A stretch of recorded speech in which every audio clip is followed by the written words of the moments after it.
We are now live. Instagram live, Dre All Day TV. Let's get the right camera shot working here. It's Friday evening, South Florida, Miami. Y'all can see right there behind me. It is a beautiful evening. It was kind of breezy out here today, but we're gonna get into some important stuff that I want to share with y'all here. We may start doing these on a regular basis. We'll see. Depends on how people respond to this one and how I feel about it, how y'all feel about it. As you are checking in, tell me who you are, where you checking in from, names and locations. Names, locations as you are checking into this live stream. Let me know that y'all can hear me. You can hear me all right. Leave a comment. Let me know that you can hear me. Names and locations. This is Dre Baldwin. I'm checking in from Miami, Florida. Checking in from Planet Work on Your Game.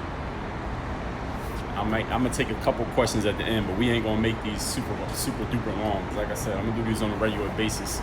But I need everybody to check in. I need to know that everybody can hear me, and then we're gonna get into this material. I'm only gonna take about 30 seconds to do this, then we're going straight into it. Chris from Vancouver, what's up?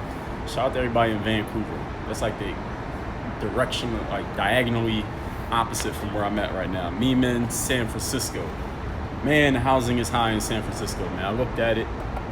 I like San Francisco. I like the town. It's a beautiful place. But number one, it gets too damn windy at night. And number two, the housing out there is crazy.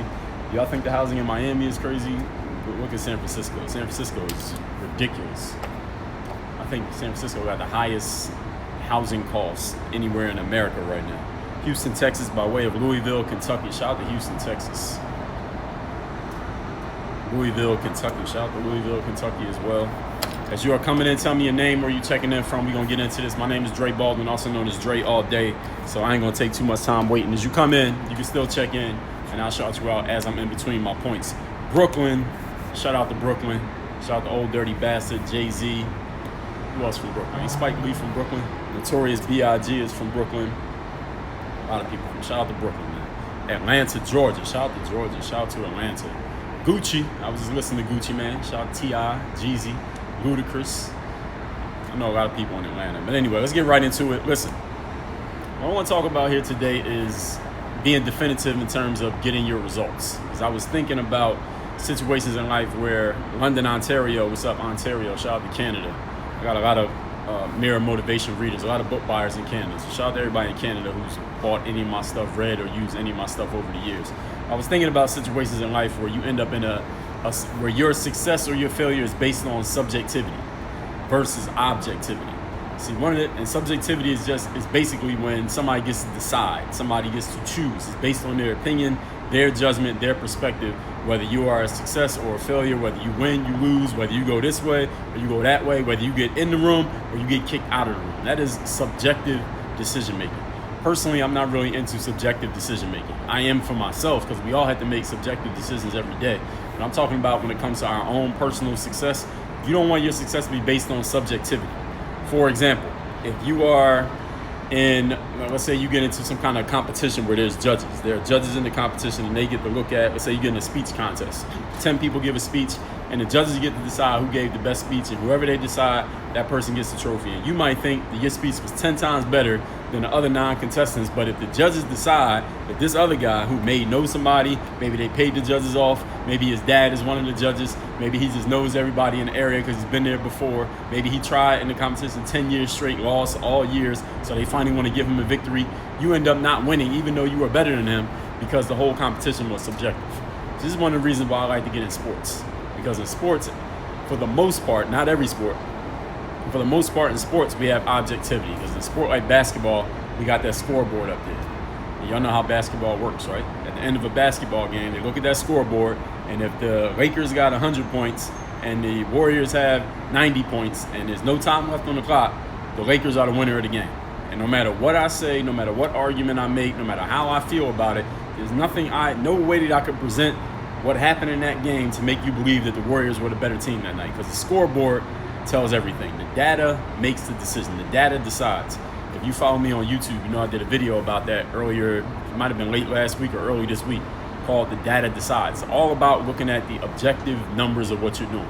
Any of you who works in digital marketing, if you work in finance, accounting, you work in taxes, you do any of that, you do any type of finance, forgot what the word is, financial advisor for managing people's money. Everything is right there on the computer. Everything is right there by the numbers. You can't lie about it. It has nothing to do with your opinion. It has nothing to do with your feelings. It has nothing to do with your emotions. You just look at the numbers and it's clear who's who and what's what. Now, in some sports that I never played, like let's say boxing or figure skating, there are some sports where things come down to the judges. But if you ever watch a boxing match, you notice before the boxing match happens in a week leading up to the match, what are the fighters always talking about? You ask the fighter, what you going to do in the fight? And you ask the other fighter, what they going to do? They always say, I'm going to knock him out. I'm going to knock this other fighter out. Or if it's women fighting, they always say, I'm going to knock the bitch out. I'm going to knock her out. Why do they say that? Why are they so zoned in on knocking somebody out, even if they're not a knockout type of fighter? Like Floyd Mayweather, I'm not a big boxing guy. I don't watch a lot of boxing, but when Floyd would fight, I would watch his. And he would always talk about knocking people out, even though Floyd didn't have really that many knockouts because he was a defensive fighter. He was a more technical guy. He wasn't like this heavy-handed dude slugging it out with people. He would talk about knocking people out, and every boxer does this. The reason why they do this is because every boxer inherently understands. It's probably one of the first things you learn in boxing is that the last thing you want is to get to the end of a fight, both fighters still standing, and you got to go to those scorecards, and the judges decide who won. Because you might think you dominated the fight, right? But if the three judges decide that the other guy won, you lose. No matter what you think, no matter what you say after the fight, no matter how much shit you talk in the press conference, no matter if your ring people start a riot in the ring, if the judges say you didn't win, you lose. Which is why boxers like to knock the other guy out. So it's definitive, it's clear, it's objective. That guy got knocked down, the ref counted to 10, his ass did not get up, I won, it's over. You want to put yourself in as many positions in life. This is my suggestion to you. Put yourself in as many positions in life as possible where things are objective, meaning black and white is clear, there's clear data, there is no opinions get factored in, feelings don't get factored in, politics don't get factored in, people's judgment doesn't get factored in, there's no subjectivity to it because nobody can say you didn't win if everything is straight up objective. Black, white, win, loss, yes, no, in or out, 1 or 0. For those of you who work in mathematics, you know what I'm talking about. That's what it's about when you're talking about winning. You want to be a winner in life.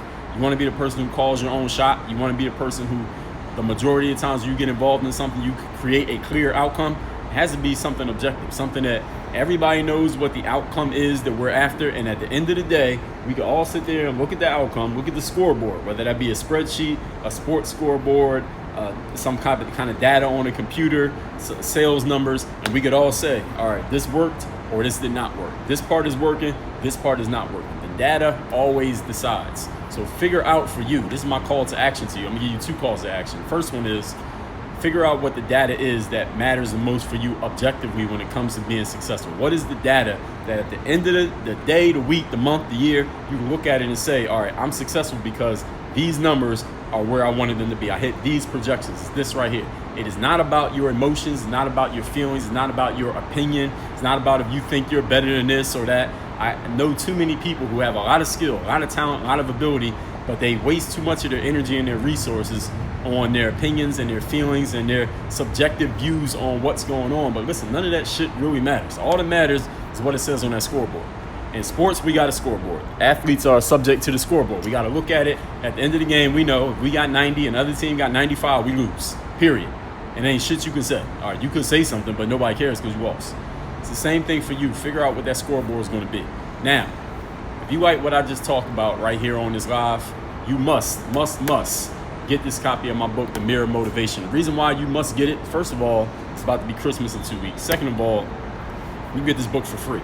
All you need to do is go to mirrorofmotivation.com, mirrorofmotivation.com, and I will, once you put in your address, tell me where to ship it. We ship these worldwide. I will send you a copy of this book. Yes, a physical book, not a PDF, not a digital book, not an audio book, the physical copy of this book. You hear that? Mirror Motivation, I'm sending it to you, doorstep. So you see, people here already got their copies. So y'all know this is not a joke. I am really sending you a free copy of this book. Swipe, you can't swipe up here, but if you go to the link in my bio, mirrormotivation.com, I'm gonna put the link right here, mirrormotivation.com. You can go there, put in your address, tell me where to ship it. As long as you got a shipping address, it could be a P.O. box, it could be a job, you can send it to your mom's job, whatever, whoever got to get it, your girl, your grandma, whatever. As long as it's a physical address, we will mail you this book. It's The Mirror Motivation, the self-guide, the self-discipline. So if you like the message that you just got, you want to get 150 pages more of that, is right here in this book. Now I'm gonna take like 5 questions Y'all go ahead and post y'all questions. Shout out to everybody who already has their copy of the Mirror of Motivation. Y'all don't understand how much energy it takes to talk. The podcasting, YouTubing, and live streaming, it does take a lot. Somebody said, what do you do if a coach yells at you? Listen and do what the hell the coach told you to do. They're yelling because obviously you wasn't listening the last time. Somebody said they got to read it a few years ago. You're going to read it again. That's what's up. The Mirror Motivation is a part of the Bulletproof Bundle. Also, for those of you who don't have the Bulletproof Bundle, when you get your free copy of the Mirror Motivation, we're going to make you an offer right there on the spot to get the full Bulletproof Bundle at a discounted price, lower than the price of the actual Bulletproof Bundle by itself. Jerron Mitchell, I see you got the Mirror Motivation. So everybody, you're seeing the people come in the comments who already have the book. Look, and there ain't even that many people watching this, but of the people who are watching it, you already heard from 3, 4, or 5 people who already got it. One of there's an age limit to what? To reading a book? Ain't no age limit to reading a book, man. This is the Mirror of Motivation is for anybody who wants to develop self-discipline. This is the self-guide to self-discipline. You want to develop the self-discipline that will allow you to start seeing the world more objectively, more clearly, more results-based, and not just opinions and feelings-based. There's nothing wrong with having opinions and feelings, but results, we got to come down to the black and white so that nobody can BS you out of your success. That's why you need this book, The Mirror of Motivation.